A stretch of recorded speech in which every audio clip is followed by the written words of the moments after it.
I had been on the road for the past 2 hours, heading to the Marriott in Baltimore. My wife, Lauren, was attending a conference there, and I planned to surprise her with an impromptu visit and take her out for dinner. For the past 3 months, however, I had been plagued by suspicions that Lauren was having an affair with one of her colleagues. It was nothing I could definitively prove, just a gut feeling that gnawed at me whenever she left for a work trip, training session, or conference. Something felt off, and tonight I intended to find out the truth once and for all. Lauren and I had been married for 14 years, and together we had 2 wonderful children, Emma, 12, and Noah, 10. They were spending the night with my mom, so I had the freedom to act on my plan without worrying about the kids. Lauren and I had tied the knot right after high school, having dated for the last 2 years of our school days. Back then, it felt natural, even inevitable, to get married. Lauren was always vibrant and full of energy, with her long brown hair and slim, angular frame. Her striking facial features made her stand out, and there wasn't a trace of excess weight on her. I always believed our marriage was strong, at least until 3 months ago, when little things started piling up. There was no smoking gun, nothing overtly incriminating, but I couldn't shake the feeling that something was amiss. Confronting her felt risky. I didn't want to come across as paranoid or jealous without any real proof, so I kept my suspicions to myself. But tonight's conference was close enough to drive to, and I saw it as the perfect opportunity to drop by unannounced and possibly catch her in the act. I checked into the hotel with my suit bag in hand and approached the front desk. Mi thankarte. Prime sait confidently. My wife, Lauren, is here for the insurance conference and is staying in room 214. She mentioned I could pick up a key at the desk. The clerk looked up her information and retrieved a key, but before handing it over, asked, "Could I see some ID, please?" "Of course. It's good that you check," I replied, pulling out my driver's license. I felt my nerves mounting as I stepped into the elevator. My thoughts were racing. What if I caught her with someone else? What would I say? Should I knock or use the key? Would the safety latch be on? Or worse, what if she wasn't even in the room? When I reached the door, I decided to go straight for it and slid the key into the lock as quietly as possible. I opened the door slowly, trying not to make a sound. There she was, sitting at the desk with her briefcase open, absorbed in paperwork. Lauren spun around, startled. "Damn it, Ethan. You scared me half to death. What are you doing here?" I forced a smile. "Hey, honey, I had some spare time and thought I'd surprise you. Maybe take you out to dinner?" Her expression softened into a grin. "That's a great idea. You're staying the night, right? I could really use some company." She walked over and kissed me warmly, and in that moment, my carefully planned sting operation fell apart. It seemed I had been wrong about her. She wasn't cheating. Still, I couldn't resist one last cheeky comment. "Do we have time for a quickie before dinner?" Lauren smirked. "Not yet, lover boy. I need to shower first. But I'll make you a deal. After dinner, we'll have the whole night to ourselves." Relieved and a little embarrassed by my earlier suspicions, I relaxed as she disappeared into the bathroom. I sat on the bed and glanced at her toiletry bag on the dresser. I needed aspirin for the headache I'd gotten from the drive, so I rummaged through it. Instead of pills, I found something that made my heart sink, a pack of 6 condoms. For a moment, I just stared at them in disbelief. Lauren had been on birth control pills for years, but after Noah was born, the side effects had been too much for her. We decided I'd get a vasectomy, and since then, we hadn't needed any form of contraception. So, why did she have these? The realization hit me like a punch to the gut. There was only one explanation: Lauren was cheating. Anger and betrayal surged through me, but I kept my composure. I found a couple of safety pins in her case, likely kept for wardrobe malfunctions. Taking one, I carefully poked a hole in the center of each condom before putting them back exactly as I'd found them. Lauren was still in the shower, so I grabbed my phone and called my friend Lucas. "Hey, Lucas, it's Ethan. I need a favor." "Sure thing," he said. "What's up?" "Wait an hour, then call me and say there's been a pipe burst at the school. I need an excuse to leave." Lucas confirmed he would call me around 7, saying, "Got it, buddy. Just answer and fill in the rest on your end. I'll call you then." Hanging up, I realized I no longer wanted to spend the night with Lauren. What had already happened between us was enough, and I didn't feel the need to add to it. The drive home would give me time to think about what to do next. At this point, I felt completely lost. When Lauren emerged from the shower, I struggled to suppress the overwhelming urge to confront her. My anger and betrayal were boiling over inside me, and part of me wanted to lash out, to make her feel even a fraction of the pain she had caused me. But I am not a violent man. I've always prided myself on keeping my temper in check, even in the most difficult situations. Besides, letting her know I was aware of her infidelity wouldn't help me right now. By the time we reached the dining room, my mood had sunk into a deep depression. "Order anything you want, dear," Lauren said casually. "I can expense it." "I'm not very hungry," I muttered. "I'll just have something light, maybe the small fettuccine." "That sounds good to me too," she replied. "How about we get a bottle of rose to go with it?" After the waiter took our order, I couldn't hold back my probing questions any longer. "Lauren, are you happy with how our marriage is going?" I asked, trying to sound casual but feeling my heart pound in my chest. She smiled, seemingly oblivious to my inner turmoil. "Of course, Ethan. I have a beautiful home, 2 wonderful kids, and a husband who loves me. What more could I ask for?" I nodded, though her words felt hollow. "I just wonder sometimes if I'm doing enough to keep you happy. I mean, I feel so lucky to have you, and sometimes I have to pinch myself to believe it's all real." She laughed lightly. "Oh, you silly goose. Is that why you drove all the way here tonight?"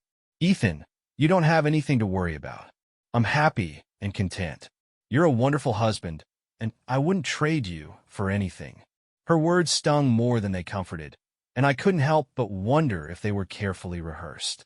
The waiter brought our meals, and we made small talk about mundane topics as we ate. I barely tasted the food. Just as the plates were being cleared, my phone buzzed. I excused myself, answering in the lobby so I wouldn't disturb the other diners. "Lucas, thanks for calling," I said after a moment of silence, playing my part. "Yeah, a water pipe burst at the school. I'll head back right away." Returning to the table, I feigned regret. "That was Lucas. There's been an emergency at the school. I need to leave as soon as possible. I'm sorry, Lauren, but I'll have to cancel our night together." Lauren's face fell, but I couldn't tell if her disappointment was genuine. "That's too bad," she said softly. As we stepped onto the elevator, we ran into Adam Warner, the colleague Lauren frequently traveled with. He was getting off just as we were getting on. "Huh? I stopped by your room earlier to see if you wanted to grab supper, but you weren't there. Now I see why." He extended his hand toward me. "Adam Warner, and you must be Ethan. Lauren talks about you all the time." I shook his hand, forcing a smile. "Nice to meet you." Adam smiled back. "Well, looks like I'll have to sleep alone again tonight. Take care, Lauren." As the elevator ascended, I couldn't keep my thoughts bottled up any longer. "Lauren, I'd really like you to quit your job, and I'd also feel better if you stopped working with Adam." She sighed, her tone growing defensive. "Ethan, we've talked about this before. I'm not quitting my job. I enjoy what I do, and Adam has been a great mentor. You need to let go of this paranoia you have about him and me." Back in the room, I gave her a quick kiss, grabbed my bags, and left. The entire drive home, my mind replayed the image of Adam casually mentioning stopping by Lauren's room. By the time I got home, I was an emotional wreck. For the next 2 days, I seethed with anger. When Lauren finally returned, she practically floated into the house, her face lit up like a schoolgirl's. It was obvious she'd had a great time, and it only fueled my rage. Later that evening, I checked her bag. Of the 6 condoms I had tampered with, only 1 remained, still punctured. The realization hit me like a sledgehammer. She had used the rest. That night, intimacy with Lauren felt more like a chore than anything else. Each touch, each word of affection, felt hollow and tainted by her betrayal. Saturday marked the annual Horizon Insurance Group picnic, and while the kids would undoubtedly enjoy themselves, it was not a day I was looking forward to. I couldn't shake the feeling that some of Lauren's co-workers might be aware of what was happening behind my back. The mere thought made me feel like a walking joke, and I resolved to keep a low profile to avoid becoming the target of any snide remarks. Perhaps I was being paranoid, but the thought of being the office laughingstock was unbearable. Lauren, on the other hand, seemed to be having the time of her life, flitting from one group to another and chatting animatedly. She spent a suspicious amount of time with Adam Warner, though there was nothing overtly inappropriate, no touching or overt flirtation. But they were undeniably close. She hardly acknowledged my presence, which suited me just fine. As I wandered aimlessly, trying to blend in, a striking woman approached me. You must be Ethan Carter. She was stunning, with flowing auburn hair, piercing blue eyes, and a figure that could rival any pinup model. She was shorter than I expected, but she carried herself with confidence. For a moment, I was at a loss for words. How could Adam possibly cheat on someone like her? Snapping out of my daze, I managed to stammer. Oh, I'm sorry, you caught me daydreaming. Hi, it's a pleasure to meet you. Jessica smiled faintly. Can we talk somewhere private? Away from the kids and the crowd? Sure, I replied. Let's head down to the lake. I doubt anyone will miss me, and I'm guessing the same goes for you. We walked to a secluded bench overlooking the water, about 100 yards from the picnic area. Sitting down, I turned to her and said, Okay, I'm all ears. What's on your mind? Jessica hesitated, her expression conflicted. This isn't easy for me to bring up. It's a delicate matter. I decided to make it easier for her. You're talking about the affair between Adam and Lauren, aren't you? Her face relaxed with relief. Yes, I've known for about 2 months. I'm in the process of having divorce papers drawn up, but I need your help. What kind of help? I asked, intrigued. Jessica leaned in slightly. I hired a private investigator to gather evidence, and I have photos, recorded phone calls, and logs of dates and times. My lawyer says my case would be even stronger if Lauren were willing to testify or provide a notarized statement confirming the affair. I nodded slowly, processing her words. Proof, huh?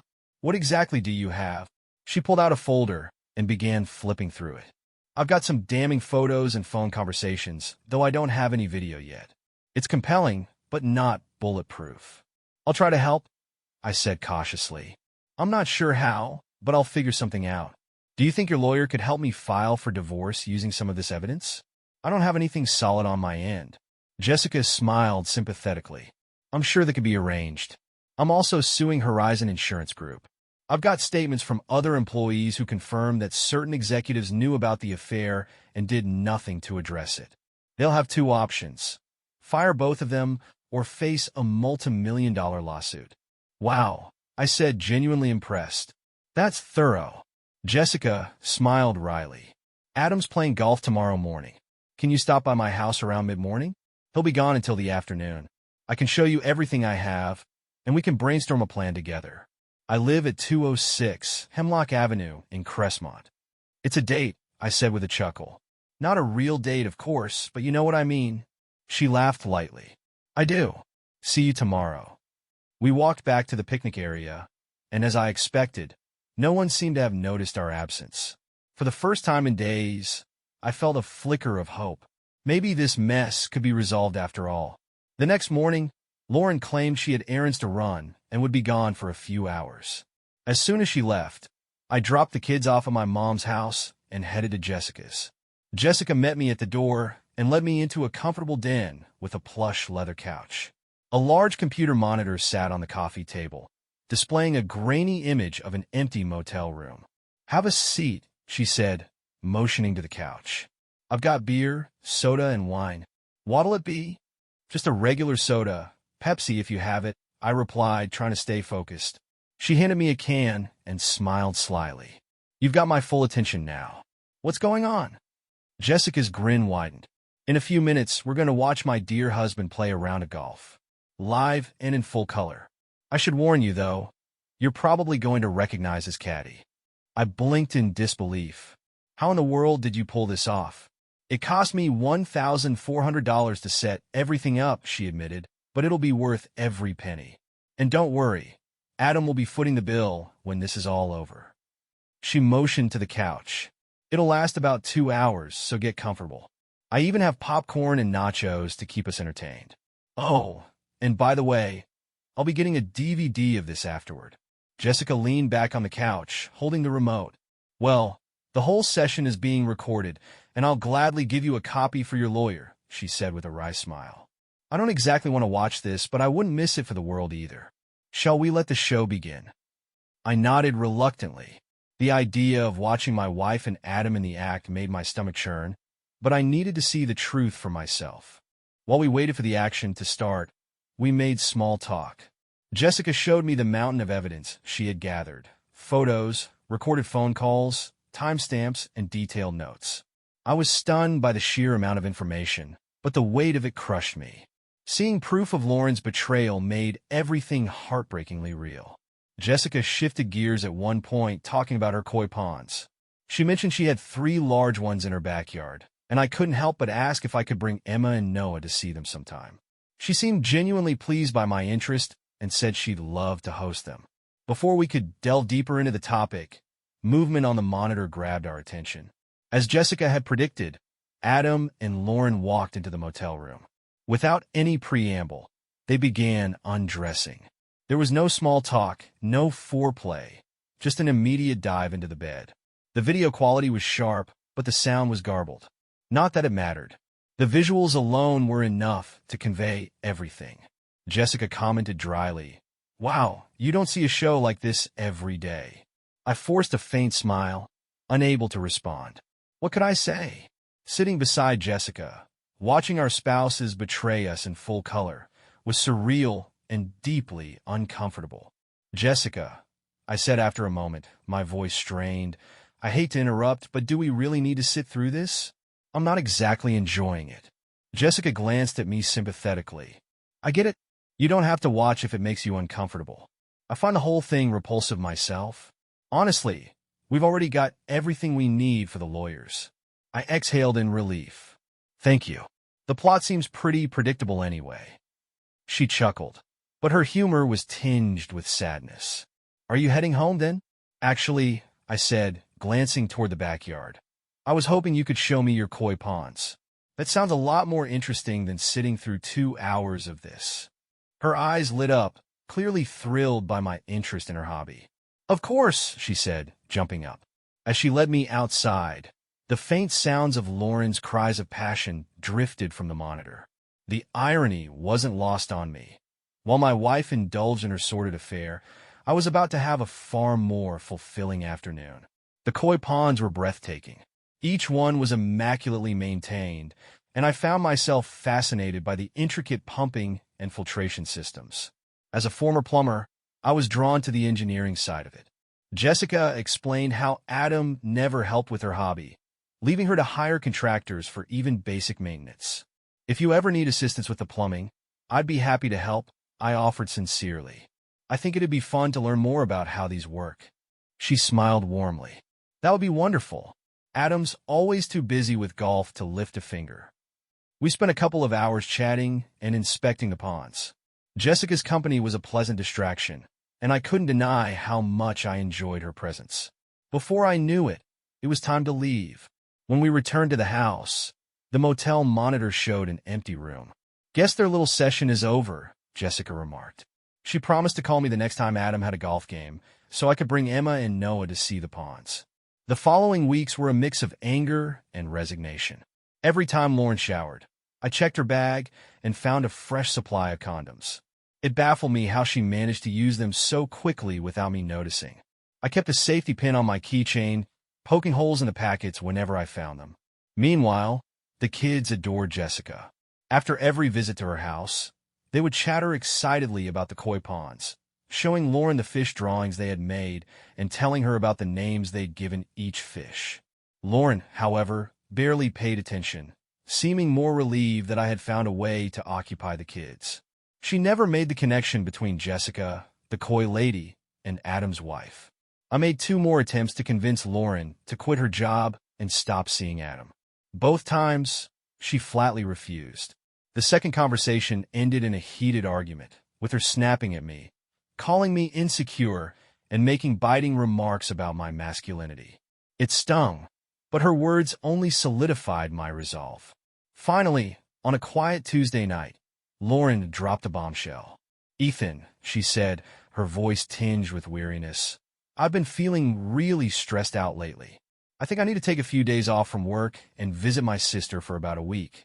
Do you think you could watch the kids while I unwind a little? I forced a calm smile, even as my suspicions churned in the back of my mind. Hey, I get it. You've been putting in a lot of overtime and late nights. Taking a trip to your sister's is a much better idea than burning out or needing therapy. Go ahead and have a good time. I'll handle everything here. Lauren looked relieved. I'm glad you understand. All the extra work is for the family, but I think I've overdone it. That night, I tossed and turned in bed, my thoughts consumed by what the next few days might reveal. I was both dreading and anticipating what I might uncover.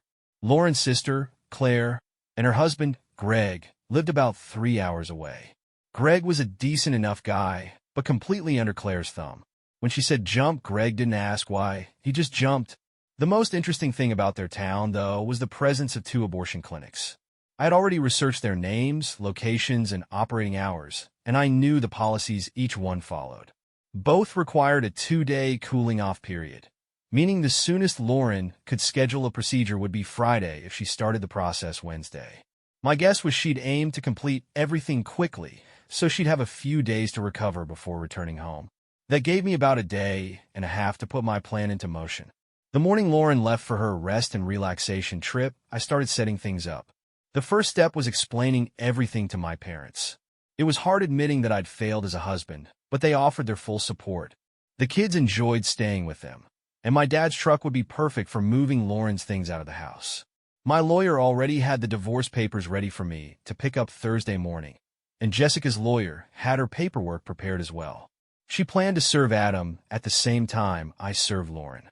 Despite everything, a part of me still felt I owed Lauren one last chance to make things right, though I had little hope she'd take it. Dad and I spent the rest of the day packing Lauren's belongings into boxes, filling the garage with her things. Thursday morning, I made the 3-hour drive to the first clinic. It was a dead end. Lauren hadn't been there. That left only one other option, the family planning center. When I arrived, I approached the receptionist with as much confidence as I could muster. Hi, my name's Ethan Carter. My wife, Lauren, said I needed to come in and sign a consent form. The receptionist tilted her head. A consent form? What kind? I'm not sure the exact name, I replied, playing the part of an uninformed but cooperative spouse. It's something to confirm that I understand what's going on and agree to it. I think it's also to ensure I won't take legal action later. The woman nodded, typing on her keyboard. Lauren Carter, right? Yes. Do you need my ID or anything? She shook her head. No, it's fine. Actually, her sister signed for her, but your signature would be better. Hold on while I grab the file.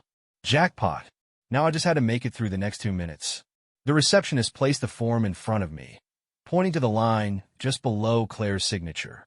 I quickly scanned the details, noting the procedure was scheduled for Friday morning at 11 a.m., with instructions to arrive an hour early. Do we owe any more money for this? I asked, pulling out my checkbook for effect. No, your wife paid the full amount, $800 in cash. There's nothing else due at this time. Great. Thanks so much for your help, I said, masking the disgust boiling beneath my polite tone. Driving to Claire and Greg's house, I felt a mix of nerves and determination. When I arrived, the welcome I received was laughably fake. Lauren's face lit up with exaggerated surprise. Ethan, what a wonderful surprise. What are you doing here?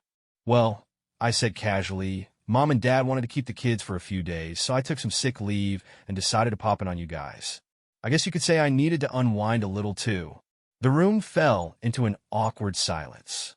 I could practically see the gears turning in their heads as they scrambled to adjust their plans. Claire gave Greg a subtle nod, signaling him to join her in the kitchen, while Lauren attempted to distract me with meaningless small talk. A few minutes later, Greg returned to the living room, clearing his throat awkwardly. Ethan, I've got a great idea. I'll take tomorrow off, and I'll borrow my buddy Mike's bass boat. We can head out early and spend the day fishing on the lake. That way, we won't be bothering the ladies. How does that sound? I smiled, playing along. Sounds perfect, Greg. A relaxing day on the lake will make all my worries drift away. See if Mike wants to come with us, too. Great. I'll get everything set up. Relief washed over everyone in the room, and the evening passed uneventfully. We had a simple supper and spent the rest of the night chatting about inconsequential things. Unsurprisingly, there was no intimacy that night. Lauren wasn't about to risk her sister overhearing anything. The next morning, bright and early, Mike showed up with the boat in tow. Greg was in the kitchen making sandwiches and packing a cooler full of beer. As we loaded up the truck and boat, Greg looked at me expectantly. "Aren't you getting in?" he asked, motioning toward the passenger seat. I shook my head. "No, Greg, I've decided not to go. I suggest you make the most of the day, because you're not going to want to face Claire for the next few hours." Greg furrowed his brow. "What do you mean?" We went back and forth for several minutes, Greg trying to convince me to join him, until I finally had to lay it out plainly, adding a few choice swear words and a hint of a threat. Eventually, he threw up his hands and climbed into the truck with Mike. As they drove off, I went back inside and poured myself a cup of coffee. I found Claire's cell phone on the counter and turned it off before picking up the landline. My dad was always up early, so I called him and filled him in on the latest developments. We talked for nearly 2 hours, and the call waiting tone chimed repeatedly. Greg was clearly trying to reach Claire to warn her about what was happening. Eventually, I heard Claire and Lauren stirring upstairs. I said goodbye to Dad, cleared the missed calls on the landline, and turned Claire's cell phone back on. By my estimate, Lauren and Claire had about 5 minutes before they needed to leave for their appointment at the Family Planning Center. I made another pot of coffee and sat down at the kitchen table, bracing for the storm. Lauren walked in first, and her face went pale when she saw me. "Ethan, what the hell are you doing here?" she stammered. I smiled casually. "Oh, I decided not to go fishing. I figured I'd hang around with you two today. Maybe we can grab lunch somewhere nice. I'm heading back tonight, so I didn't want to spend the day stuck on a stinky boat with Greg and Mike." Claire appeared behind her, her face a mix of irritation and surprise. No, that won't work," she snapped. "Lauren and I already have plans for the day, and they don't include you. We only get to see each other a couple of times a year." "Lauren," I said, keeping my voice even, "I drove all this way. I think you can spare half a day for me. You've got the whole rest of the week to do your girly stuff with Claire." Claire's phone buzzed in her pocket, and she quickly stepped out of the room to answer it. From the kitchen, Lauren and I could hear her yelling at Greg over the phone, her voice sharp and furious. Lauren sank into a chair, looking defeated. "Ethan, I don't want to fight about this. Claire and I really don't want you tagging along today. We got our whole day planned, and it doesn't include you." "Okay," I said smoothly, "then tell me what's so important that I can't join. If it's reasonable, I'll keep myself busy doing something else. But I don't understand why you can't spare a little time for me." Lauren snapped. "We're going shopping for intimate stuff. Bras, underwear, nightgowns. Things we don't want you or Greg around for while we're trying them on." I raised an eyebrow. "Most of those shops are in the mall, right? I can wander around while you're in the dressing rooms. I'll stay completely out of your way. And when lunchtime rolls around, I'll take you both somewhere fancy to make up for the trouble I'm causing." Claire appeared in the doorway, glaring at me with daggers in her eyes. She didn't say a word, but her presence was palpable. Lauren glanced at her sister, then back at me, clearly realizing she wasn't going to win this argument. Both women were still in their housecoats, and the clock was ticking. They had less than an hour before they needed to leave for their appointment, but my sudden and immovable presence had thrown their plans into disarray. Lauren finally stood, her irritation barely concealed. "Fine, I'll go get dressed," she said sharply, disappearing upstairs. As she left, Claire shot me a venomous look. "You're a real piece of work. You know that?" A grin spread across my face. "I do, actually," I replied, watching her storm after Lauren. About 20 minutes later, the upstairs phone light blinked on. Someone was making a call, and I had a pretty good idea who they were calling. They were likely trying to reschedule the appointment, assuming they could wait me out since I had mentioned leaving that night. When they came downstairs, Claire's face was set in a tight scowl, while Lauren looked more annoyed than upset. "Okay, Ethan," Lauren said with a forced smile. "Let's go shopping." Her tone dripped with sarcasm, but I didn't care. It was easier than I'd expected. Clearly, the upstairs call had been to the Family Planning Center to postpone the procedure. They figured they could just wait me out. That suited me fine.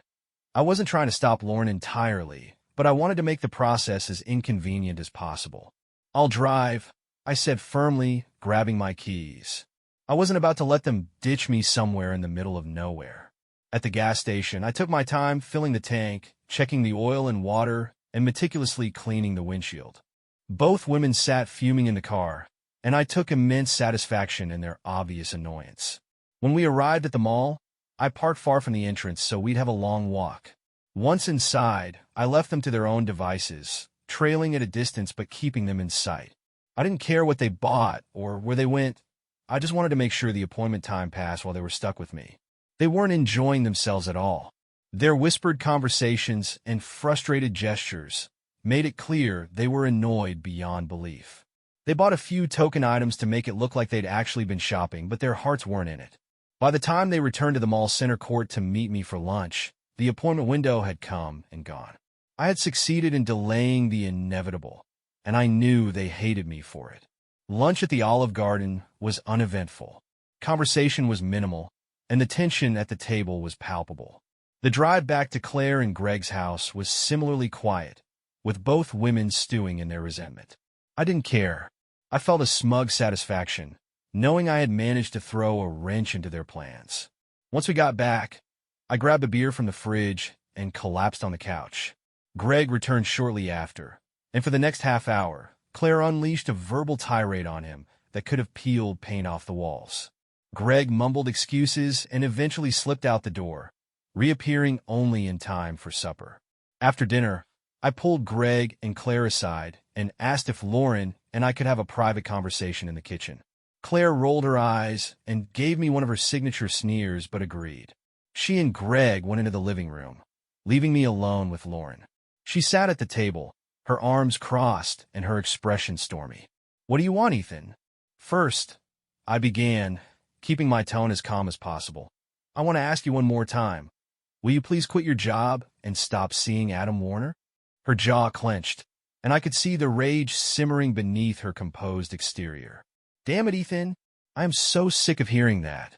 I've told you over and over. It's not happening. I'm not quitting my job, and I'm not going to stop being friends with Adam. Now either drop it or get the hell out of here." I didn't flinch. Instead, I reached for the manila envelope I had placed on the chair beside me and pulled out a legal-sized envelope. "Okay, Lauren, I've asked you at least 10 times over the past 2 months to do this. You've refused every single time. I had no choice but to move forward." I slid the envelope across the table. "These are divorce papers. All you have to do is sign them and mail them in. There's a self-addressed, stamped envelope included. If you want a lawyer to look them over first, be my guest." Lauren's face flushed as she leaned across the table, her anger barely contained. "I am still your wife, Ethan, and you have no right to make decisions like this or treat me as if I don't belong in my own home or with my own family. I am not giving up my life just because you disapprove of my choices or where I work." I met her glare evenly. "Lauren, let's be honest. Why did you really come to visit Claire this week?" She narrowed her eyes. "That's a ridiculous question. You already know the answer. We talked about it before I came down." "That's not true, and you know it," I said calmly. "Why don't you tell me the real reason?" Her defiance wavered for a moment. "You're so smart, Ethan. Why don't you just tell me?" she snapped. "Fine," I said, leaning forward, my voice steady. "Why did you and Claire go to the family planning center on Wednesday?" The room went silent. Lauren shifted uncomfortably in her seat, her bravado slipping. "I don't know what you're talking about," she muttered, avoiding my gaze. I leaned in closer, my tone somber. "Lauren, why did you give the family planning center $800 in cash?" She glanced at me, but quickly looked away, her eyes distant. It was obvious she was feeling cornered. She swallowed hard, as if trying to rid her mouth of a bitter taste. "Why did you have an appointment at the family planning center for 11 a.m. this morning?" I pressed. "What exactly were they going to do for you with the $800 you handed them?" Her anger flared again, but it seemed forced. "Ethan, stop badgering me. You have no idea what you're talking about, and it's none of your business why I was there or what I was doing." "Lauren," I said firmly, "the family planning center performs abortions. You know it. I know it. Everyone in this town knows it. Since I had a vasectomy for your convenience, why would you need to get an abortion?" Her expression darkened. I guess your operation wasn't as successful as you thought. Maybe you should go get yourself checked. I pulled out a stack of documents from the envelope beside me and slid them across the table. Here are 3 lab reports, one from 2 months ago, one from last month, and one from last week. I'm shooting blanks, Lauren, and I have the medical proof to back it up. Would you like to show me the report from the Family Planning Center proving you're not pregnant? Her fury boiled over. You're insufferable, Ethan. That still isn't enough for you to justify a divorce. I didn't back down. Why don't you just admit that you've been having an affair with Adam Warner for the last 6 months? We both know it's true, and yet you still won't own up to it. You have no proof that I've done anything inappropriate with anyone, she said stubbornly. You're delusional. You've never been intimate with Adam Warner? I asked. No, she snapped. I'm your wife, and I've only ever been intimate with you. Then how do you explain the pregnancy, Lauren? Her lips pressed together tightly, and she bit down hard, clearly at a loss for words. I reached into the envelope again and pulled out a stack of photos, laying 6 of them on the table. Each one showed her and Adam in compromising positions. Did you have intimacy with him here? I asked calmly. Lauren's silence spoke volumes, but I continued, placing another set of photos on the table. How about here? And here? Stop it, Ethan, she shouted. Just stop it. I get the point. Her voice cracked, and her anger turned defensive.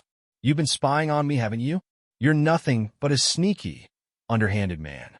If you knew something was happening, why didn't you handle it like a grown man, instead of slithering around taking pictures like some kind of private investigator?